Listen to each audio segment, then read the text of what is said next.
Salah satu kebutuhan terbesar Tuhan di masa ini ternyata bukanlah mencari orang yang paling hebat, saudara.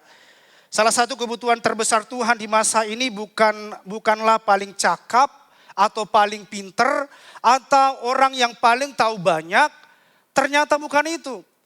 Tuhan tidak mencari setiap kita yang tahu banyak, yang paling hebat, yang paling cakap atau yang paling pintar atau yang paling tahu segalanya. Ternyata Tuhan mencari orang yang apa? Yang tersedia dan bersedia yang Tuhan cari. Jadi kalau saudara hari ini kabar baiknya adalah kalau saudara hari merasa bahwa saudara belum tahu, bahwa saudara masih biasa-biasa saja, kabar baiknya adalah Tuhan mencari orang yang biasa-biasa saja. Yang jelas ketika kita tersedia dan bersedia, Tuhanlah yang akan memampukan setiap kita, katakan amin.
Shalom saudara, shalom, selamat pagi dan bagaimana kabar saudara pada pagi hari ini?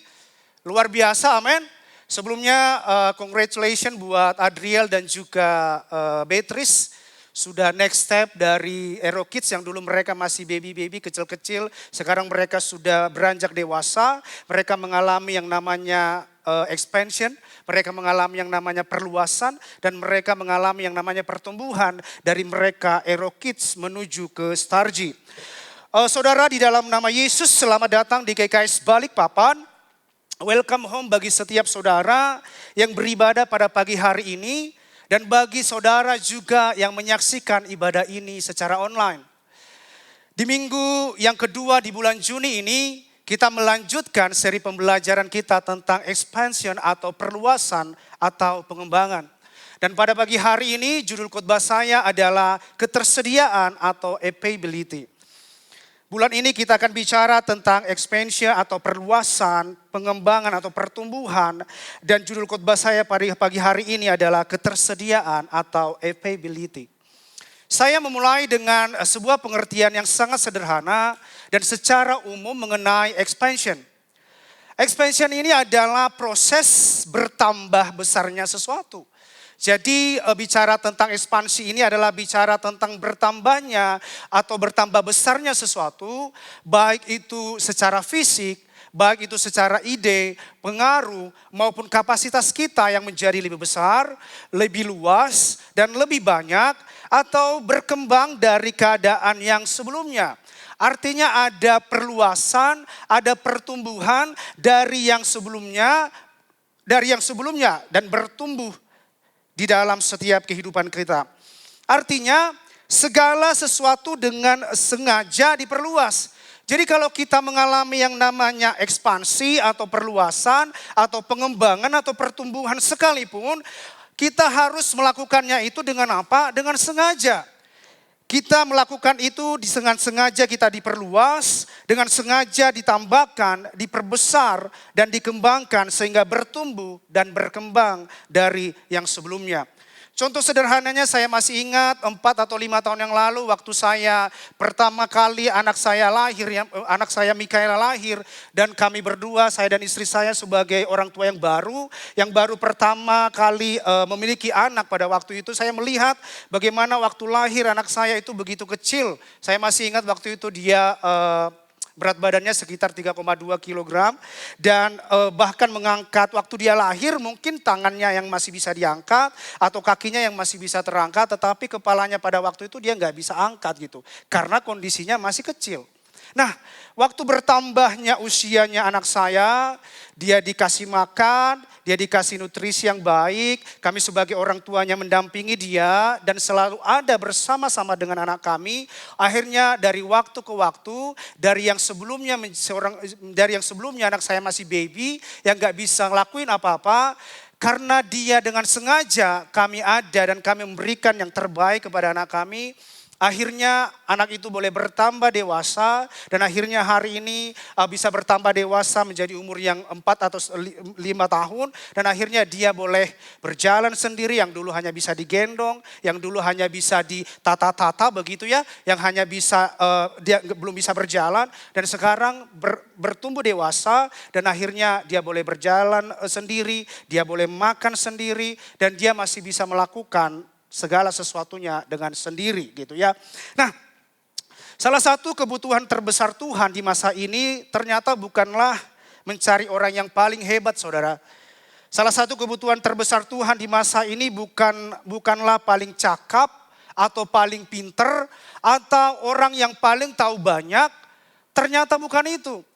Tuhan tidak mencari setiap kita yang tahu banyak, yang paling hebat, yang paling cakap atau yang paling pintar atau yang paling tahu segalanya. Ternyata Tuhan mencari orang yang apa? Yang tersedia dan bersedia yang Tuhan cari. Jadi kalau saudara hari ini kabar baiknya adalah kalau saudara hari merasa bahwa saudara belum tahu, bahwa saudara masih biasa-biasa saja, kabar baiknya adalah Tuhan mencari orang yang biasa-biasa saja. Yang jelas ketika kita tersedia dan bersedia, Tuhanlah yang akan memampukan setiap kita, katakan amin. Kalau kita melihat kepada apa yang ada di dunia ini, boleh kita melihat kepada apa yang terjadi di dunia ini. Dunia ini penuh dengan orang yang berbakat, dunia ini penuh dengan orang-orang yang pinter, dan dunia ini penuh dengan orang-orang yang cakap secara skill dan secara pengetahuan. Tetapi banyak orang-orang yang berbakat ini, banyak orang-orang yang pinter ini, banyak orang-orang yang cakap ini menurut dunia, ternyata mereka tidak menyediakan dirinya bagi panggilan Tuhan. Seringkali kita berpikir bahwa untuk dipakai Tuhan, kita harus sempurna dulu. Seringkali kita berpikir untuk dipakai Tuhan, kita harus pinter dulu. Seringkali kita berpikir bahwa untuk dipakai Tuhan saya harus luar biasa dulu. Dan pelakunya adalah saya dulu sebelum saya mengalami metanoia atau pertobatan. Karena metanoia kembali lagi metanoia itu bicara tentang bagaimana mindset kita boleh diubahkan. Dulu saya juga melihat diri saya mau melayani Tuhan, tunggu saya dalam keadaan baik-baik dulu, tunggu saya luar biasa dulu, tunggu saya pinter dulu, tunggu saya cakap dulu. Tetapi justru saudara yang luar biasanya Alkitab ternyata berkata lain. Dan Alkitab menunjukkan bahwa Tuhan ternyata memakai orang-orang yang biasa-biasa saja. Dan ternyata Alkitab juga mencatat bahwa Tuhan memakai orang-orang yang tidak mampu. Bahkan Alkitab jelas menyampaikan, bahkan Alkitab mencatat bahwa ternyata yang Tuhan pakai itu adalah orang-orang yang bahkan tidak dianggap, saudara. Apakah ini perkataan Pastor Andri saja? Dan pertanyaannya adalah mengapa seperti itu? Tidak ada alasan lain karena Tuhan tidak pernah melihat kemampuan diri kita. Mengapa Tuhan memilih setiap kita yang di Alkitab dicatat memilih orang-orang yang biasa, memilih orang-orang yang tidak cakap secara dunia. Dan bahkan tadi saya sampaikan bahwa Tuhan memilih orang-orang yang bahkan tidak dianggap oleh dunia. Karena apa? Karena Tuhan tidak pernah melihat kemampuan diri kita, saudara. Melainkan dia selalu melihat kemampuannya di dalam diri kita. Dia selalu melihat kemampuan diri Tuhan di dalam diri kita, yang dimana kita boleh salurkan itu melalui diri kita. Dan itu pasti terjadi ketika kita tersedia dan juga bersedia. Katakan amin. Dengan pengertian lain, asal kita tersedia, asal saudara bersedia, saudara enggak peduli saudara hari ini biasa-biasa saja, enggak peduli saudara hari ini lagi dalam keadaan saudara tidak dianggap oleh teman saudara atau bahkan keluarga saudara atau bahkan lingkungan saudara, enggak peduli saudara hari ini masih merasa saudara tidak cakap, tetapi saudara, saya mau sampaikan bahwa Tuhan akan memilih saudara ketika saudara tersedia dan juga saudara bersedia. Dan Tuhan akan memampukan itu saudara.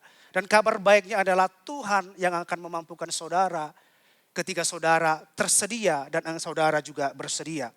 Saudara bisa catat ini, ketersediaan adalah langkah awal bagi Tuhan. Untuk apa? Untuk bekerja secara luar biasa dalam hidup seseorang, dalam hidup saudara dan hidup saya. Karena di dalam ketersediaan dan di dalam kebersediaan, di dalam kebersediaan kita lah kita bisa melihat ketidakterbatasan Tuhan bekerja di dalam hidup kita. Dan kata kuncinya adalah saudara harus tersedia dan saudara harus bersedia. Jadi waktu saudara bisa melihat dan saudara bisa dipakai Tuhan luar biasa, yang pertama yang kita harus miliki adalah saudara tersedia dulu, saudara bersedia dulu, and then Tuhan kasih kapasitas dan Tuhan kasih kemampuan itu di dalam diri kita. Kalau saudara tidak tersedia, saudara nggak akan bisa dipakai Tuhan luar biasa. Kalau saudara tidak bersedia, saudara tidak akan bisa melihat ketidakterbatasan Tuhan bekerja dalam hidup saudara. Ketika saudara memilih tersedia, ketika saudara memilih bersedia, disitulah tangan Tuhan turun untuk memampukan saudara. Dari saudara yang tidak cakap, saudara akan membuat saudara menjadi cakap. Dari saudara tidak dianggap oleh orang lain, Tuhan yang mengangkat saudara dan Tuhan yang meninggikan hidup saudara. Dan akhirnya saudara bisa memberkati orang lain. Dari saudara yang gak pinter, dari saudara yang dikatakan orang bahwa saudara bodoh, saudara gak tahu apa-apa. Ketika saudara tersedia di dalam Tuhan, saudara bersedia di dalam Tuhan, kemampuan Tuhan, kasih Tuhan mengalir yang memampukan hidup saudara. Katakan amin. Saudara, ada 3 poin yang saya mau bagikan pagi ini, bagaimana ketersediaan kita membawa hidup kita semakin diperluas, semakin diekspansi oleh Tuhan. Dan poin yang pertama yang saya mau bagikan adalah ketersediaan dimulai dari perjumpaan dengan Tuhan. Katakan sama-sama, perjumpaan dengan Tuhan. Perjumpaan dengan Tuhan adalah langkah awal dari ketersediaan kita. Waktu kita ketemu sama Tuhan, waktu kita bertobat, waktu kita melihat kepada Kristus dan meninggalkan hidup kita yang lama, masuk kepada hidup yang baru, disitulah langkah awal kita menerima yang namanya ketersediaan. Waktu di mana kita mengalami Tuhan, disitulah kita bisa melihat bahwa hidup kita ini ternyata bukan kita lagi, melainkan hidup Kristus yang tinggal di dalam kita. Katakan amin. Contohnya di Alkitab bisa kita baca Yesaya. Saudara, kalau saudara melihat dan boleh membaca di kitab Yesaya, saudara bisa baca ini di rumah saudara, Yesaya 6 ayat 1 sampai 7, di mana Yesaya pada waktu itu mengalami perjumpaan dengan Tuhan sehingga dia boleh tersedia. Saudara bisa baca di ayat ke-8, kemudian ketika Yesaya itu berjumpa dengan Tuhan, bertemu dengan Tuhan, akhirnya dia berkata, Tuhan inilah aku, utuslah dia. Benar? Bukan ya, tetapi Yesaya dengan tegas berkata bahwa Tuhan inilah aku, utuslah dia. Bukan ya? Bukan ya? Oh iya. Soalnya agak terlalu serius gitu ya. Oke, jadi Yesaya dengan gagah berani dia berkata bahwa Tuhan inilah aku dan utuslah aku. Itu perkataan itu keluar daripada Yesaya, saya percaya bukannya hidup dia luar biasa. Perkataan dia dengan gagah berani dia berkata, Tuhan inilah aku, utuslah aku. Karena apa? Karena Yesaya terlebih dahulu mengalami perjumpaan pribadi dengan Tuhan. Sehingga dia berkata bahwa Tuhan inilah aku, utuslah aku. Kemana Tuhan mau, utuslah aku. Sembarang Tuhan lah mau kirim aku kemana. Dengan sederhana saya bahasakan seperti itu. Yang kedua adalah Saulus. Yang kemudian setelah dia bertobat akhirnya dia menjadi dipanggil Paulus. Kisah Para Rasul 9 ayat 6, pertobatan Saulus. Tetapi pada waktu itu Saulus bertemu dengan Tuhan. Dan tetapi bangunlah dan pergilah kata Tuhan ke dalam kota. Di sana akan dikatakan kepadamu apa yang harus kamu perbuat.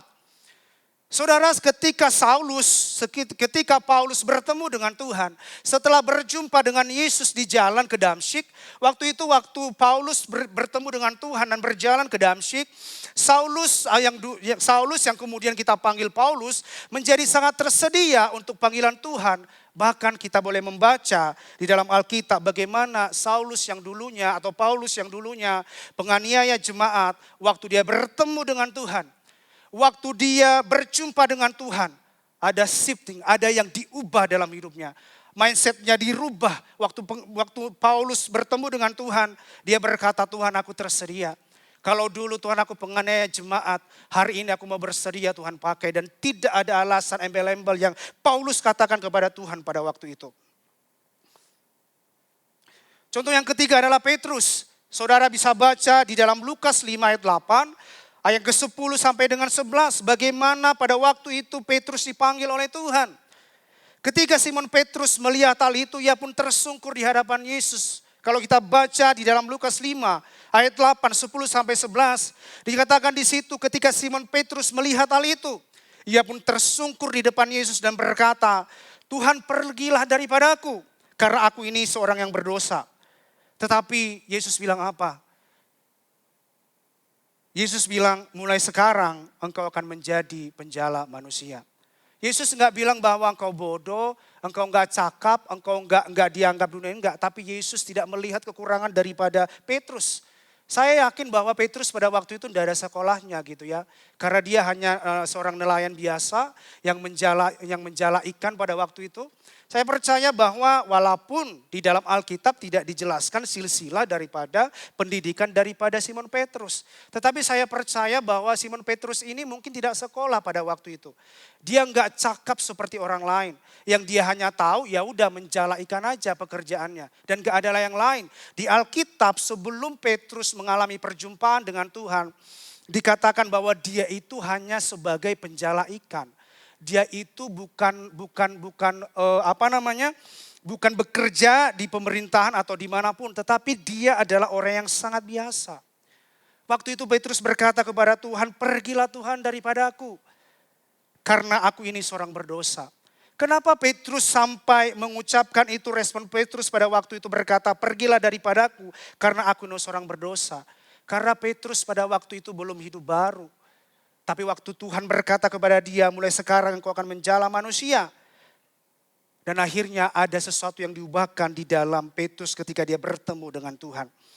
Setelah Petrus mengalami mujizat dari Yesus, perjumpaan dengan kuasa daripada Tuhan, Petrus langsung bersedia dan dia meninggalkan segalanya. Dan dia meninggalkan pekerjaannya dan dia akhirnya datang kepada Yesus dan dia mau hidup bersama-sama dengan Yesus. Dia enggak berkata bahwa Tuhan aku enggak mau, aku ini. Walaupun Alkitab mencatat bahwa dia pertama kali dia bilang, pergilah daripadaku karena aku ini seorang berdosa. Tetapi ketika Yesus berkata, mulai sekarang kau akan menjala manusia, dan Yesus enggak melihat histori daripada si Petrus, akhirnya dia bertobat. Dan akhirnya apa? Dia mengikut Yesus. Dan dia tetap setia mengikut Yesus. Walaupun pada di pertengahan jalan, Petrus menyangkal Yesus, tapi at the end dia tetap setia bersama-sama dengan Yesus. Saudara bisa catat ini, perjumpaan sejati dengan Tuhan akan selalu melahirkan ketersediaan sejati untuk dipakai olehnya. Jadi saudara, kalau saudara mau diekspansi oleh Tuhan, supaya saudara bisa tersedia dan bersedia, kita harus mengalami yang namanya perjumpaan dengan Kristus. Kenapa kita perlu mengalami perjumpaan dengan Kristus? Karena ketika kita berjumpa dengan Kristus, kita mengalami metanoia di dalam Kristus, kita akan tersedia untuk melakukan hal-hal yang daripada Kristus, katakan amin. Oleh sebab itu perjumpaan sejati dengan Tuhan akan selalu melahirkan ketersediaan sejati untuk dipakai oleh Tuhan. Kalau kita enggak berjumpa dengan Kristus, boro-boro kita melakukan apa yang diperintahkan oleh Tuhan. Karena kita enggak ngerti. Tetapi waktu kita berjumpa dengan Tuhan, hati kita diubahkan dan dulunya kita melihat kepada diri kita. Akhirnya kita berubah dan mindset kita boleh dirubah. Dan akhirnya kita bersedia dan tersedia untuk melakukan pekerjaan Tuhan di dalam setiap kehidupan kita. Yang poin yang kedua yang saya mau bagikan adalah Tuhan tidak mencari yang sempurna tapi yang bersedia. Saudara, Tuhan tidak pernah melihat kemampuan diri kita. Tuhan tidak pernah melihat kemampuan diri kita. Tuhan selalu melihat kemampuan Dia di dalam diri kita yang Dia salurkan melalui hidup kita. Jadi jangan saudara ambil sebuah alasan bahwa saudara enggak bisa karena saudara ini itu dan ini itu. Tapi kalau ketika saudara merasa bahwa saudara tidak sempurna, saudara biasa-biasa saja. That's why we need Jesus more. Itulah sebabnya kita mempunyai Yesus yang lebih lagi dalam setiap kehidupan kita. Tuhan tidak mencari orang yang sempurna karena Tuhan tahu kelemahan dan kekurangan kita. Kalau kita baca di Alkitab yang banyak dipakai oleh Tuhan, orang-orang yang tidak mampu, contohnya Musa. Saudara kalau baca di Alkitab saudara, di dalam Keluaran 4 ayat 10, Musa ini tidak cakap saudara. Dikatakan di Alkitab dia itu gagap saudara. Dan dia tidak bisa ngomong dengan jelas. Dan dia ada kekurangan yang luar biasa di dalam dirinya. Dan dia berkata bahwa aku tidak pandai bicara. Keluaran 4 ayat 10 sampai 12 dikata. Lalu kata Musa kepada Tuhan. Tuhan, aku ini tidak pandai bicara. Dahulu pun tidak. Dan sejak engkau berfirman kepada hambamu ini. Hambamu pun tidak sebab aku berat mulut dan berat lidah. Tetapi Tuhan berfirman kepadanya, siapakah yang membuat lidah manusia? Siapakah yang membuat orang bisu atau tuli? Membuat orang melihat atau buta? Bukankah aku, yakni Tuhan? Oleh sebab itu pergilah kata Tuhan. Aku akan menyertai lidahmu dan mengejar engkau apa yang harus kau katakan. Contoh yang kedua saudara kita bisa melihat bagaimana seorang yang biasa-biasa saja, bagaimana orang yang tidak sempurna, bagaimana orang yang tidak dianggap yaitu Gideon.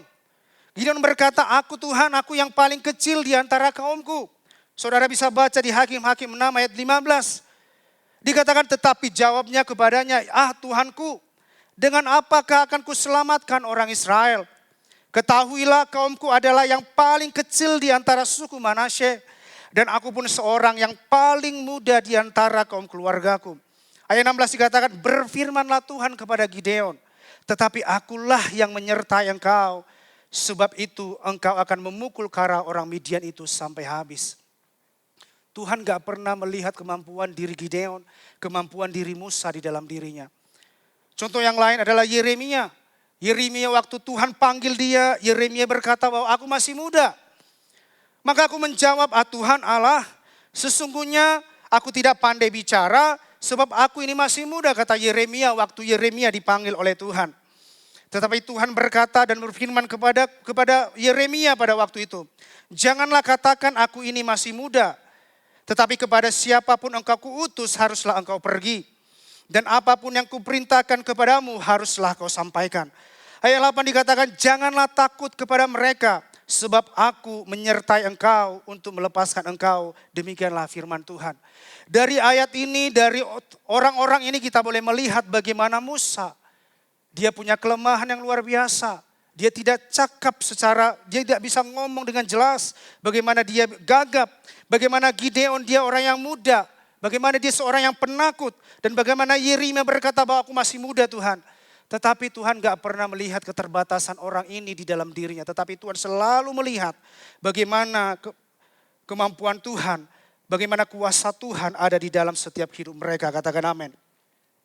Dari apa yang dialami oleh Musa. Dari apa yang dialami oleh Gideon. Dan dari apa yang dialami oleh Yeremia kita diingatkan bahwa selalu ada penyertaan Tuhan bagi mereka yang tersedia. As long kita mau melangkah dan menyediakan diri, pasti ada penyertaan Tuhan dan pasti ada perkenanan Tuhan. Saudara gak usah takut melangkah, saudara gak usah melihat kepada diri saudara. Waktu saudara berkata Tuhan aku mau, aku tersedia, aku bersedia. Saya percaya bahwa Tuhanlah yang memampukan kita. Dan bahwa Tuhanlah yang menyertai kita. Makanya selalu ada penyertaan Tuhan di dalam ketersediaan dan kebersediaan saudara. Selalu ada penyertaan Tuhan di dalam ketersediaan dan kebersediaan saudara. Jangan takut. Tidak usah kita kasih alasan, Tuhan aku sibuk, Tuhan aku gak cakap, aku ini dan aku ini. Once ketika saudara berkata, Tuhan aku memang tidak mampu. Tuhan aku memang gak sempurna. Karena tidak ada satupun saudara yang sempurna. Bahkan saya yang memberitakan firman di sini juga saya gak sempurna saudara. Tetapi saya memilih tidak melihat ketidaksempurnaan dalam diri saya. Tetapi saya memilih kepada apa yang sanggup Tuhan lakukan di dalam hidup saya. Kalau saudara melihat kepada ketidaksanggupan saudara, saudara akan stagnan dan saudara tidak akan bisa melangkah untuk mengalami perluasan itu. Kalau saudara melihat kepada kekurangan saudara setiap hari, saudara gak akan bisa melihat tangan Tuhan yang menolong saudara. Kalau saudara melihat kekurangan saudara setiap hari, saudara tidak akan melihat bagaimana kuasa Tuhan bekerja dalam hidup saudara. Sampai hari ini tidak ada yang sempurna saudara. Kalau sampai ada perkataan yang menurunkan hidup saudara atau membuat saudara semakin itu bukan perkataan daripada Tuhan. Tetapi Tuhan berkata bahwa dialah yang memampukan hidup saudara. Dan dialah yang akan membawa saudara untuk dia pakai untuk kemuliaan nama Tuhan. Saya ulangi sekali lagi, selalu ada penyertaan Tuhan bagi saudara yang tersedia dan bagi saudara yang bersedia. Sepanjang saudara melangkah, sepanjang saudara mengambil langkah iman dan saudara menyediakan diri saudara, saudaralah yang akan memperlengkapi hidup. Tuhanlah yang akan memperlengkapi hidup saudara. Saudara jangan takut, jangan khawatir, apapun yang dunia ini perkatakan, pilihlah apa yang Yesus perkatakan dalam hidup saudara. Tuhan Yesus itu enggak pernah bicarakan masalah dosa saudara. Tuhan Yesus itu enggak pernah bicara tentang mengungkit-ungkit kesalahan saudara. Tuhan Yesus itu tidak pernah membicarakan kekurangan saudara. So, walaupun Yesus tidak mengungkit-ungkit masalah saudara, masa lalu saudara, saudara tidak mengungkit-ungkit kekurangan saudara, why saudara mengingat-ingat apa yang kurang dalam hidup saudara? Pilihlah perkataan yang daripada Tuhan. Waktu saudara memilih perkataan Tuhan, disitulah saudara, iman saudara bertumbuh. Dan engkau akan berkata, dengan gagah berani kau berkata, Tuhan sekalipun aku lemah, sekalipun aku tidak sempurna, sekalipun aku tidak cakap, dan bahkan sekalipun aku tidak dianggap, aku berkata, aku mau Tuhan, ini aku dan utuslah aku. Saudara bisa catat ini bahwa Tuhan tidak memanggil orang yang mampu, tapi yang luar biasanya adalah Dia Tuhan yang memampukan orang yang terpanggil. Tuhan tidak memanggil orang yang mampu, tetapi Dia memampukan orang yang terpanggil. Akhirnya ketika saudara terpanggil, saudara tersedia dan bersedia, Tuhanlah yang memampukan hidup saudara untuk melakukan pekerjaan-pekerjaan Tuhan. Ini pesan daripada Pastor Daniel waktu kami meeting pada waktu itu, leaders meeting pada waktu itu. Dan ini saya sangat ingat betul dengan apa yang Pastor Daniel sampaikan bahwa the greatest grace is our lives, is our availability. Artinya adalah kasih karunia terbesar di dalam hidup kita adalah ketersediaan kita. Kasih karunia terbesar di dalam hidup kita adalah ketersediaan saudara dan ketersediaan hidup saya. Artinya banyak orang yang lebih cakap, banyak orang yang lebih pinter, dan banyak lebih hebat dari kita.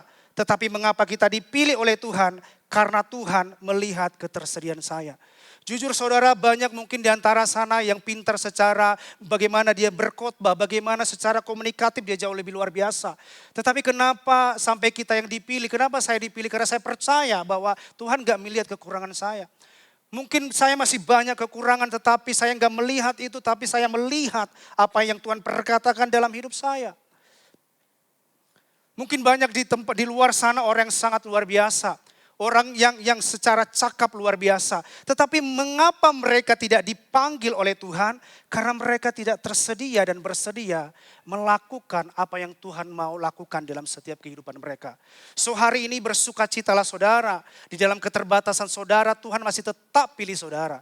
Karena apa? Karena Dia tidak pernah melihat kekurangan hidup saudara. Dia tidak pernah melihat kekurangan saudara. Dan poin yang ketiga yang saya mau bagikan adalah ketersediaan adalah respon kasih. Mengapa kita harus bersedia? Bukan karena kewajiban, tapi karena Tuhan lebih dulu bersedia untuk kita. Ketersediaan bagi Tuhan itu karena Tuhan begitu mengasihi kita. Yesus, bagaimana kasih Yesus yang luar biasa, dia menyediakan dirinya untuk disalibkan, dia menyediakan dirinya untuk dikorbankan, karena ada respon kasih yang Tuhan berikan atas setiap kita. Dan bagaimana Roh Kudus menyediakan diri untuk tetap tinggal di dalam kita, dan menolong kita dari dulu, sekarang, sampai selama-lamanya. Waktu Yesus menyediakan diri untuk disalibkan, waktu Roh Kudus menyediakan diri untuk tinggal dalam kita, kita pun dipanggil untuk memberi respon yang sama. Yaitu kita tersedia, karena ketersediaan kita itu adalah respon kasih kita kepada orang lain. Respon kasih kita kepada Tuhan. Dan respon kasih kita kepada sesama kita. 2 Korintus 5 ayat 14 sampai dengan 15 dikatakan, sebab kasih Kristus yang menguasai kami, karena kami telah mengerti bahwa jika satu orang yang sudah mati untuk semua orang, maka mereka semua sudah mati. Dan ayat 15 dikatakan, dan Kristus telah mati untuk semua orang, supaya mereka yang hidup tidak lagi hidup untuk dirinya sendiri, tetapi untuk Dia yang telah mati dan telah dibangkitkan untuk mereka. Jadi ketersediaan kita, kebersediaan saudara, karena itu adalah respon kasih saudara kepada Tuhan.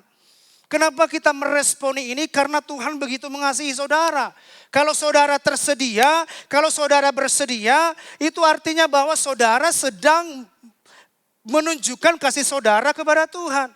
Waktu saudara tersedia di dalam rumah Tuhan, membangun orang-orang di dalam rumah Tuhan, membangun tubuh Kristus dalam rumah Tuhan, waktu saudara tersedia dan bersedia, kita percaya bahwa itu adalah respon dan bentuk daripada kita mengasihi oleh Tuhan. Saudara bisa catat ini, waktu rasa mengasihi kita semakin besar. Waktu rasa cinta dan kasih saudara kepada orang lain semakin besar, disitulah ketersediaan dan kebersediaan kita akan semakin besar. Waktu rasa mengasihi kita dan mencintai Tuhan semakin besar, maka semakin besarlah ketersediaan dan kebersediaan kita untuk Tuhan. Kata kuncinya adalah, apakah kita semakin mengasihi Tuhan? Waktu saudara mengasihi Tuhan, saudara akan semakin tersedia dan saudara makin bersedia di dalam Tuhan. Tetapi kalau saudara tidak semakin mengasihi Tuhan, yang lahir daripada hidup kita adalah apa? Alasan dan alasan dan alasan. Aku tidak bisa, aku sibuk, aku ini, aku itu, aku ini, aku itu. Tetapi waktu kita semakin mengasihi Tuhan, disitulah ketersediaan kita semakin besar dalam setiap kehidupan kita. Waktu saudara mengasihi orang lain, disitulah semakin besar ketersediaan saudara buat orang lain itu. Contoh sederhananya saudara, bagaimana semakin besar saudara mengasihi keluarga saudara. Waktu saudara mengasihi dan mencintai keluarga saudara, bukankah ketersediaan dan kebersediaan saudara semakin besar dalam keluarga saudara? Jangan sampai dipertanyakan saudara, dari saudara mengasihi keluarga saudara, tetapi ketersediaan saudara tidak ada di dalam keluarga saudara. Mengapa ketersediaan dan kebersediaan kita lebih besar atas keluarga kita? Karena kita jauh mengasihi keluarga kita, jauh mengasihi orang yang di dalam. Sehingga waktu demi waktu kita invest waktu kita semakin tersedia dan kita semakin bersedia di dalam keluarga kita. Saya percaya bahwa ketersediaan dan kebersediaan saudara pasti lebih besar dalam keluarga saudara daripada orang lain. Karena apa? Karena saudara begitu mengasihi keluarga saudara. Dalam keadaan apapun saudara pasti ada di dalam keluarga saudara. Dalam keadaan musim apapun saudara selalu mengasihi keluarga saudara. Semakin saudara mengasihi mereka, semakin tersedialah saudara di rumah. Semakin saudara mengasihi anak istrimu, semakin tersedialah saudara di dalam rumah. Makanya suami istri, kalau suaminya tidak tersedia banyak atas keluarganya, itu bisa dipertanyakan saudara. Ketersediaan itu bukan bicara masalah saudara hadir. Sekarang itu sudah ada platform yang luar biasa. Mungkin saudara kerja di luar, saudara bisa telepon, saudara bisa video call, saudara bisa kasih waktu quality time dengan apa? Dengan nelpon, bukan hanya langsung hadir di keluarga saudara. Mungkin ada beberapa daripada kita mungkin berjauhan bekerja, ada yang di luar kota dan ada di sini. Enggak masalah saudara. Ketersediaan kita itu bukan bicara hanya fisik saja. Tetapi waktu saudara pisah tempat atau saudara ada di Balikpapan atau di Jakarta, saudara meluangkan waktu untuk telepon istri saudara. Saudara luangkan waktu itu video call anak-anak saudara. Semakin saudara mengasihi mereka, semakin saudara mengasihi istri saudara, semakin saudara mengasihi suami saudara, semakin tersedialah saudara atas istri dan keluarga saudara. Katakan amin. Seperti halnya dengan Kristus karena dia begitu mengasihi saudara. Sehingga ketersediaannya selalu ada di dalam hidup kita. Firman Tuhan jelas berkata karena begitu besar kasih Allah. Dan dia selalu tersedia atas setiap kita. Dia musim dingin Tuhan ada bukan seperti itu. Baik di dalam musim apapun dalam kehidupan kita. Yesus Roh Kudus itu selalu tinggal dan menunggal di dalam hati kita. Itulah respon kasih Tuhan. Dan dia berkata sebelum dia naik ke surga bahwa dia akan memberikan penolong kepada kita. Dan dia berjanji tidak pernah meninggalkan kita. Ketersediaan Roh Kudus, ketersediaan Tuhan karena apa? Karena dia begitu mengasihi saudara. Karena dia begitu mencintai hidup saudara. Maka sampai dengan hari ini pada kesudahannya Tuhan tetap ada dalam hidup saudara. Dia enggak berkata bahwa Arthur kalau kamu dalam keadaan baik aku ada sama kamu. Arthur kalau kamu lagi pinter-pinternya, lagi baik-baiknya aku ada dalam kamu. Tetapi firman Tuhan gak ada mencatat seperti itu saudara. Baik dalam lembah kekelaman sekalipun Tuhan ada bersama hidup saudara. Bahkan di dalam keterpurukan saudara dia tetap ada di dalam hidup saudara. Bahkan di dalam kelemahan saudara sekalipun. Bahkan di dalam kejatuhan saudara sekalipun. Firman Tuhan berkata dia tetap ada di dalam hidup saudara. Dia ada menolong saudara, mengangkat saudara daripada keterpurukan itu. Tuhan berjanji memberikan tangannya menolong saudara. Dan firman Tuhan berkata bahwa orang benar jatuh tapi tidak sampai jatuh tergeletak. Artinya adalah bahwa Tuhan menarik mereka dari bawah. Tuhan menarik mereka untuk naik dan semakin naik. Dan Tuhan gak pernah meninggalkan orang itu. Sekalipun saudara ada di dalam lembah kekelaman sekalipun. Ini yang harus kita pikirkan saudara. Kalau melihat kita salah dan percaya kita salah, kita juga akan salah percaya kepada Tuhan. Tuhan itu gak pernah benci sama saudara. Tetapi saya bukan mengatakan bahwa saudara udah percaya, saudara bisa berbuat dosa. No. Saudara harus berpikir bahwa semakin saudara dikasih oleh orang tuamu, sanggupkah kamu menyakiti orang tuamu? Semakin saudara berpikir bahwa semakin saudara tahu dengan benar bahwa Tuhan mengasihi saudara, saudara gak akan sanggup menyakiti hati Tuhan. Sekalipun saudara jatuh, sekalipun saudara ada dalam lembah kelam, itu adalah keputusan saudara. Dan Tuhan gak pernah berkata bahwa Tuhan biarin saudara, dia tetap tolong saudara. Jadi jangan sampai kita salah melihat Tuhan. Waktu saudara salah melihat Tuhan, waktu saudara jatuh, ya udah saudara pasti udahlah udah jatuh, ya udah jatuhin sekalian lah. Tapi kalau kita benar melihat Tuhan, saudara jatuh, tetapi saudara bilang berkata apa? Tuhan, aku memang lemah tetapi we need you Jesus more and more dalam hidupku. Dan akhirnya saudara bisa bangkit daripada keterpurukan saudara. Dan akhirnya saudara bisa melihat bagaimana Tuhan bekerja di dalam setiap kehidupan saudara.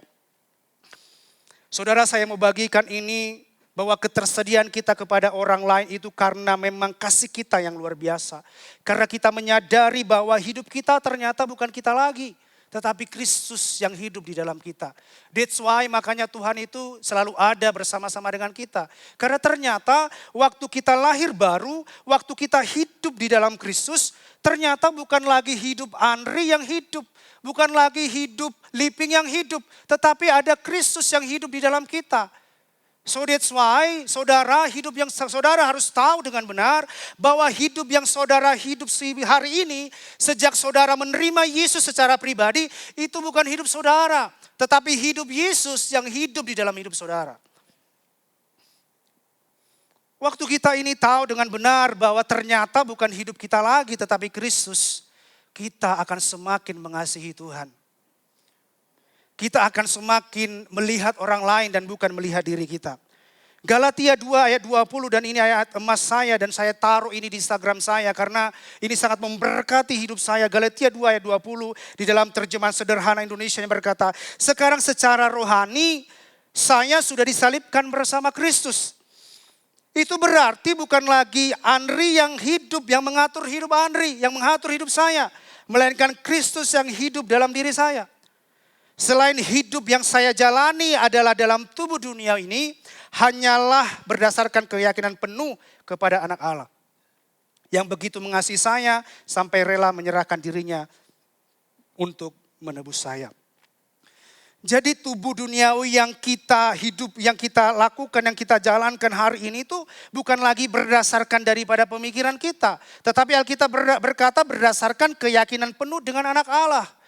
Yang begitu mengasihi saya sampai rela menyerahkan dirinya untuk menebus saya. Jadi saudara, bentuk daripada ketersediaan kita ini adalah bentuk daripada kita mengasihi orang lain.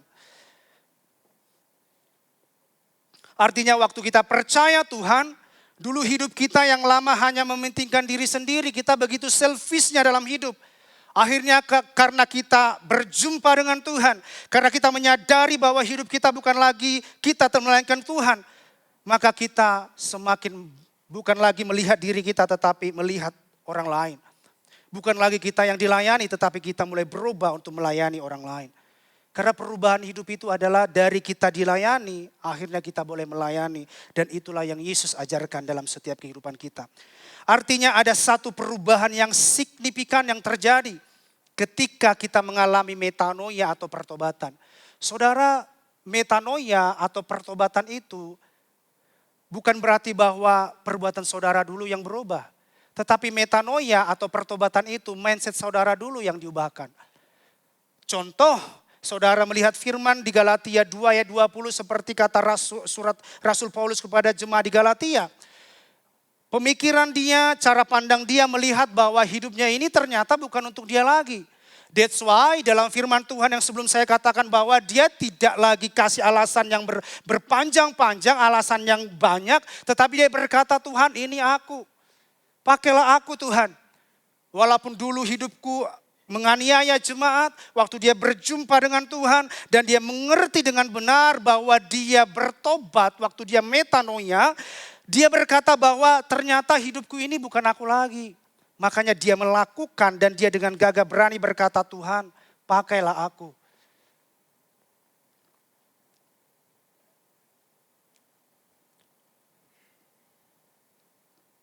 Saudara, saya percaya bahwa di dalam gereja ini kita selalu menyatakan bahwa kita untuk melayani. Melayani itu bicara tentang bukan lagi senternya adalah diri kita, tetapi senternya adalah orang lain.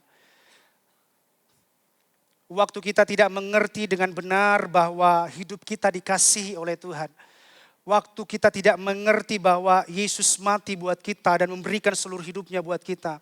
Kita akan berpikir bahwa aku, dan aku. Tetapi kalau kita mengerti dengan benar bagaimana ketersediaan Tuhan, bagaimana ketersediaan Roh Kudus dan tidak pernah meninggalkan kita sampai dengan hari ini, kita akan berkata bahwa saya mau melayani dan saya mau memikirkan orang lain. Dan inilah yang dilakukan oleh gereja GKS Balikpapan, builders, leaders, and pastors. Saudara, bahkan pastor sekalipun dalam gereja ini kami itu tidak ada yang sempurna, saudara. So saya selalu katakan bahwa jangan pernah melihat manusia di dalam gereja. Waktu saudara fokus melihat orang yang di depan saudara, di saat itulah saudara akan kecewa kepada orang itu. Enggak ada saudara.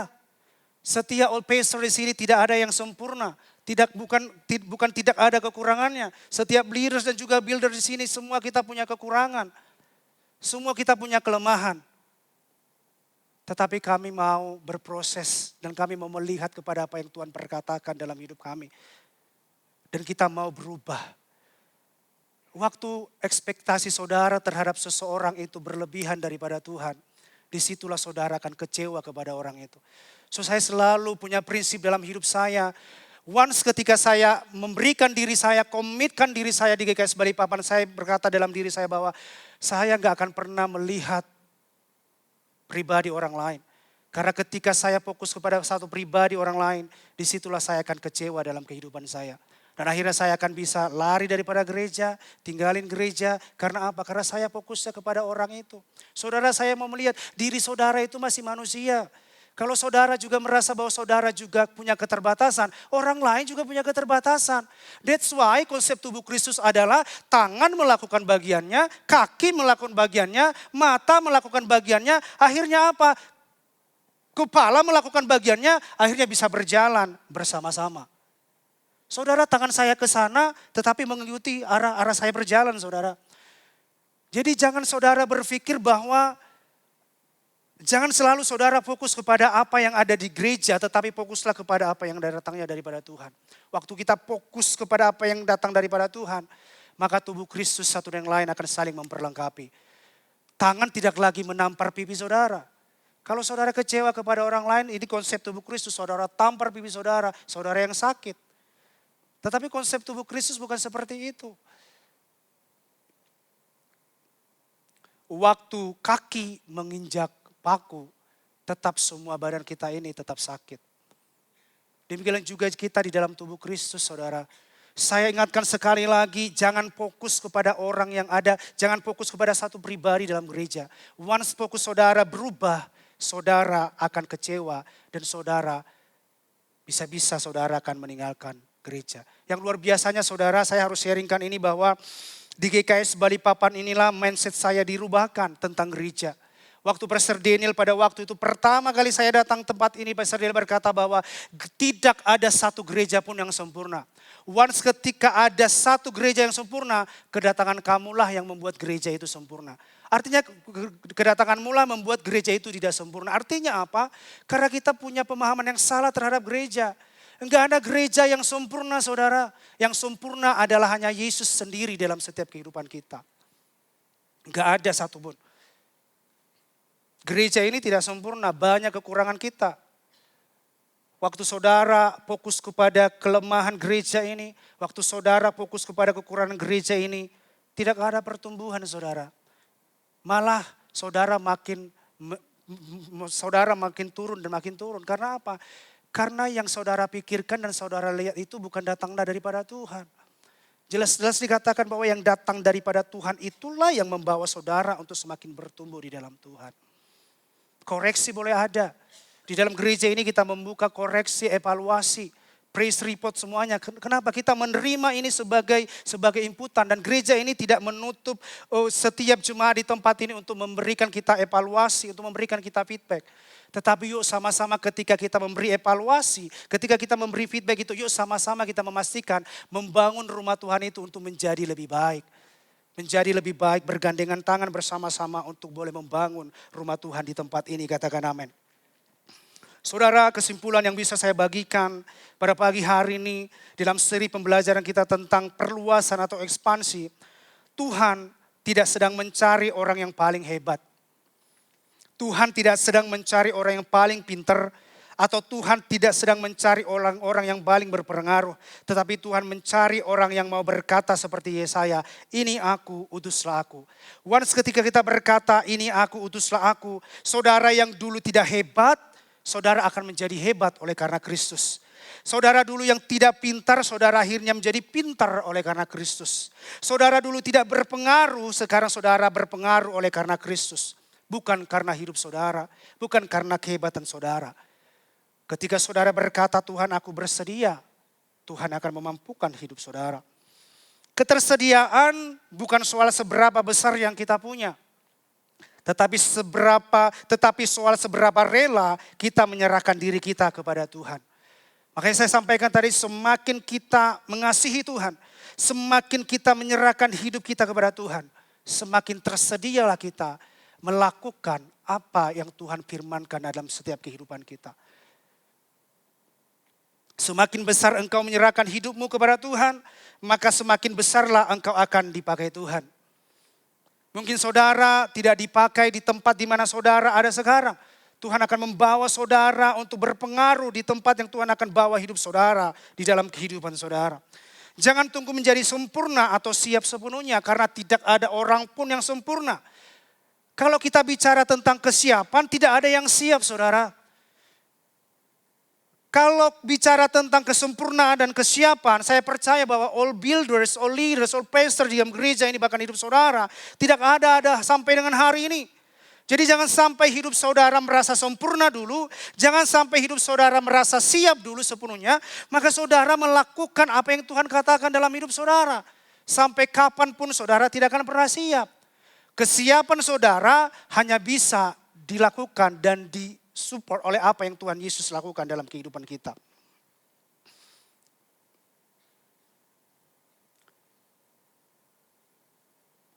Kristus telah lebih dulu menyediakan dirinya untuk kita mati di salib, bangkit, dan memberikan hidupnya.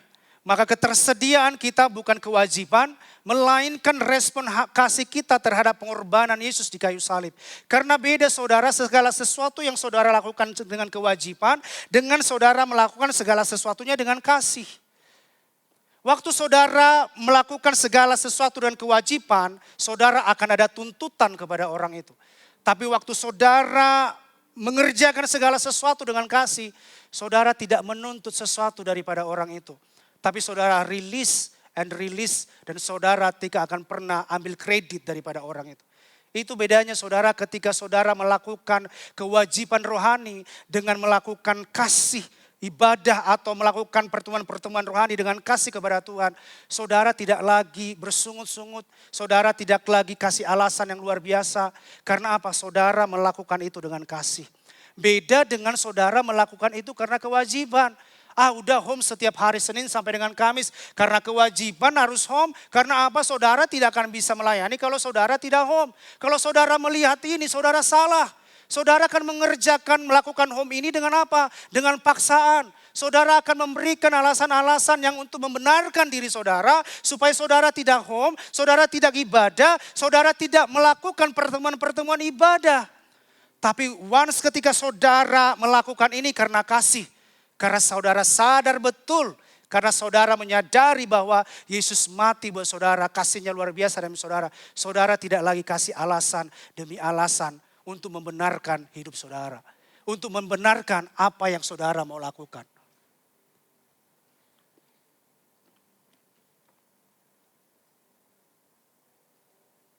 Roma 5 ayat 8 dikatakan, akan tetapi Allah menunjukkan kasih-Nya kepada kita.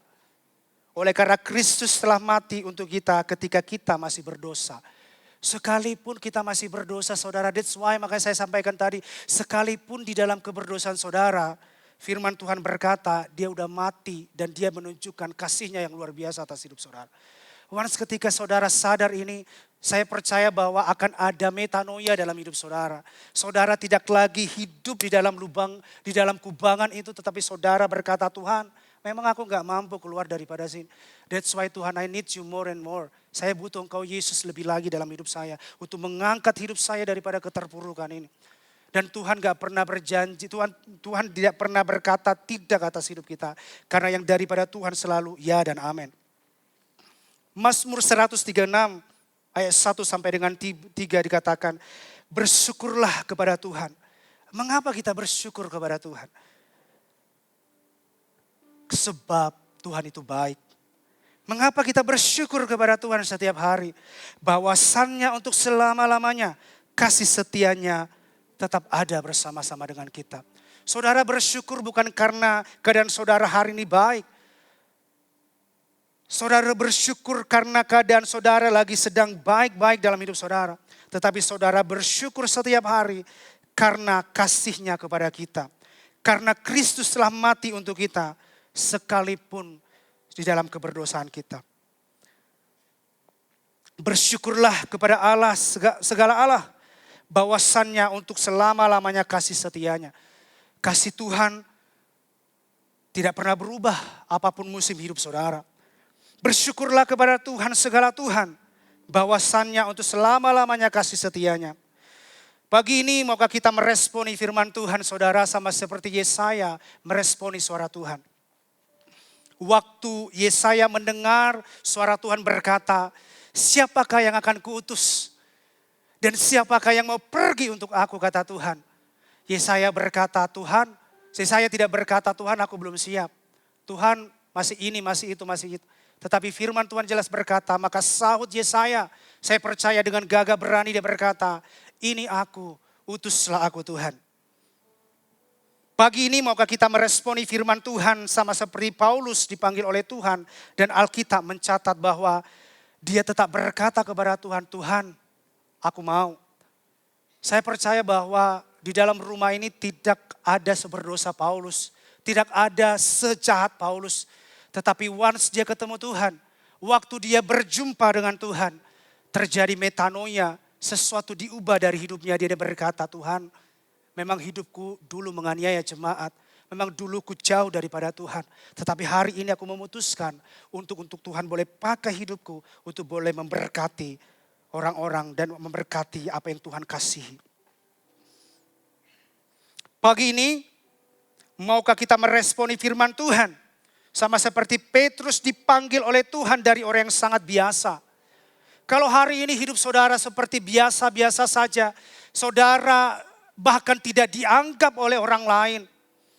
Maukah saudara melihat kepada kasih Tuhan yang luar biasa.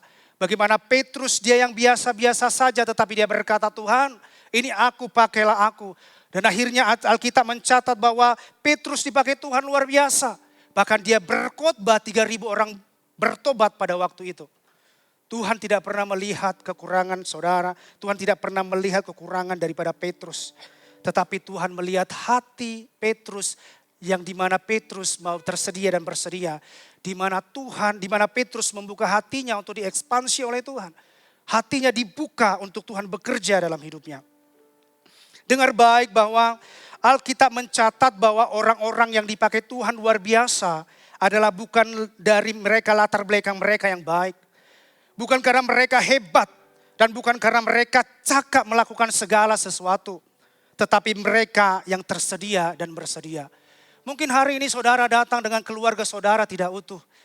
Kabar baiknya dalam hidup saudara, Tuhan gak pernah melihat ketidakutuhan itu dalam hidup saudara. Dalam ketidakutuhan itu dalam keluarga saudara. Tuhan akan tetap memakai saudara. Tuhan akan tetap memperlengkapi saudara.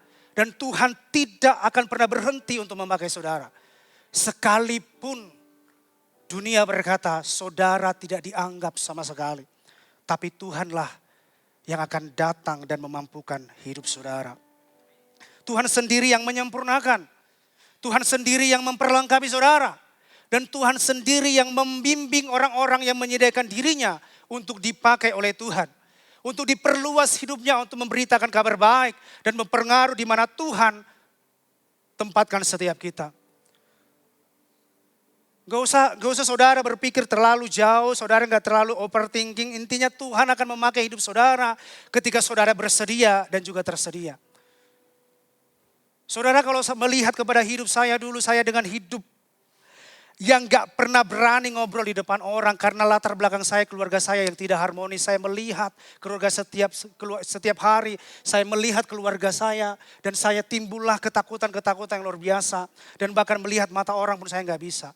Tapi saya mau saksikan di tempat ini dengan gagah berani saya berkata bahwa bukan karena saya tetapi karena saya melihat kepada Tuhan. Dulu saya melihat diri saya melihat bahwa saya orang gagal, saya orang yang gak bisa. Sehingga saudara saya tidak mau keluar daripada zona nyaman saya. Dan hari ini kalau sampai Tuhan bawa hari ini, karena saya berkata bahwa Tuhan aku mau tersedia untuk melakukan pekerjaan Tuhan. Demikian juga dalam hidup saudara. Tuhan yang akan memperlengkapi saudara. Dan dia akan membimbing hidup saudara. Tidak terlalu penting sejauh mana saudara gagal. Kabar baiknya adalah Tuhan tetap ada di dalam hidup saudara. Yang membawa saudara dari kegagalan itu. Sehingga saudara menerima kemenangan daripada Tuhan. The more you make yourself available, the more He will amaze you and work through you. Artinya adalah semakin kamu menyediakan dirimu, semakin Tuhan akan membuatmu takjub. Semakin Tuhan akan membuat kau amazed dengan Tuhan. Dan semakin Tuhan bekerja dalam kehidupanmu. Semakin kamu menyediakan dirimu, semakin Tuhanlah akan membuatmu takjub. Dan Tuhan akan memakai hidupmu. Roma 12 ayat 2 berkata, janganlah berpikir dan bertingkah seperti orang di dunia ini. Tetapi biarlah Allah mengubah di dalammu dengan pola pikir yang baru. Dengan demikian kamu bisa membedakan dan menerima apa itu kehendak Allah. Semua yang baik, menyenangkan Allah dan yang sempurna.